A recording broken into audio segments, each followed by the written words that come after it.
नमस्कार, मी तुकाराम साळुंखे आपणा सर्वांचं पुन्हा एकदा आपल्या हक्काच्या स्वराज लाईव्ह या न्यूज चॅनल मध्ये स्वागत करतो। प्रेक्षक हो, आजचा आपला मुद्दा असणार आहे महाड विधानसभेचा आमदार कोण। प्रेक्षक हो, ज्या वेळेला स्वराज लाईव्हने महाड असेल, पोलादपूर असेल, माणगाव असेल अशा अनेक शहरांमध्ये ग्राउंड रिपोर्ट केला, त्या ग्राउंड रिपोर्ट मध्ये भरतशेठ गोगावले यांचं पारडं जड असताना पाहायला मिळत आहे। तर सुनील जगताप यांचा 7 ते 15 हजारांनी पराभव होण्याचे चिन्ह या ठिकाणी स्वराज लाईव्हच्या ग्राउंड रिपोर्ट मध्ये पाहायला मिळत आहे।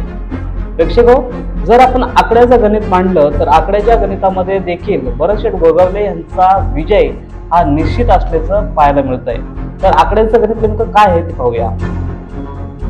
सुनील जगताप यांच्या वडिलांना 80,798 हे मतदान पडलं होतं। त्यामधून सुनील जगताप म्हणजे काँग्रेस पक्षातून आणि ठाकरे गटातून पक्षप्रवेश आमदार भरतशेठ गोगावले यांच्याकडे झाला। तो 10,000चा जवळजवळ आकडा आपण पकडला तर सुनील जगताप यांच्याकडे मतदानाचा आकडा राहतोय 70,798। त्यामध्ये प्लस जे ठाकरे गटामध्ये ठाम असलेले 15,000 मतदार त्याच्यामध्ये जर आपण ऍड केलं तर सुनील जगताप यांच्या मताचा आकडा होतोय 85,798। त्यामध्ये प्लस शिंदे गटाकडून सुनील जगताप यांच्या ठाकरे गटात पक्षप्रवेश केलेल्यांचा आकडा जर 5,000 आपण पकडला तर सुनील जगताप यांचा 90,798 एवढा मतदानाचा आकडा या ठिकाणी आपल्यास दिसत आहे।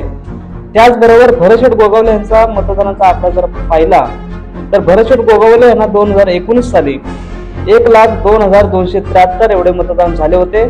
त्यामध्ये आपण 10,000 काँग्रेस, राष्ट्रवादी आणि ठाकरे गटातून प्रवेशकर्त्यांचा आकडा जर आपण पकडला 10,000 तर भरतशेठ गोगावले यांचा आकडा होतोय मतदानाचा 1,12,273।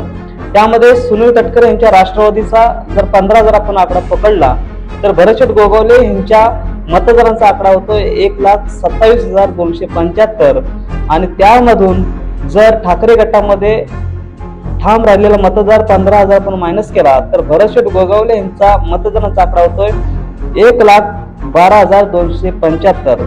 आणि 1,12,275 मधून जर आपण मायनस केले तर मतदानाचा आकडा होतोय 21,577। तर भरतशेठ गोगावले यांना 21,000 ते 25,000चा लीड या ठिकाणी मिळताना आकड्याच्या गणितावरून दिसत आहे। त्यामुळे उद्याचा निकाल नेमका कोणाच्या बाजूने जातोय, शेवटी मतदार हा राजा आहे। त्यामुळे मतदार राजा नेमकं कोणाच्या पारड्यामध्ये मतदान करतोय हे पाहणं तितकंच महत्वाचं ठरणार आहे। प्रेक्षक हो, उद्याचा निकाल हा आपण उद्या 8 वाजल्यापासून तर अगदी महाडचा आमदार होईपर्यंत आपण प्रत्येक तासाचा आणि प्रत्येक फेरीचा निकाल आपण अपडेट टाकणार आहोत। त्यामुळे जर चॅनलवरती जर नवीन असाल तर चॅनलला सबस्क्राईब करून ठेवा, जेणेकरून उद्याचा निकाल हा तुमच्यापर्यंत झपाट्याने जलद गतीने मिळेल। त्यामुळे चॅनलला सबस्क्राईब करा। धन्यवाद।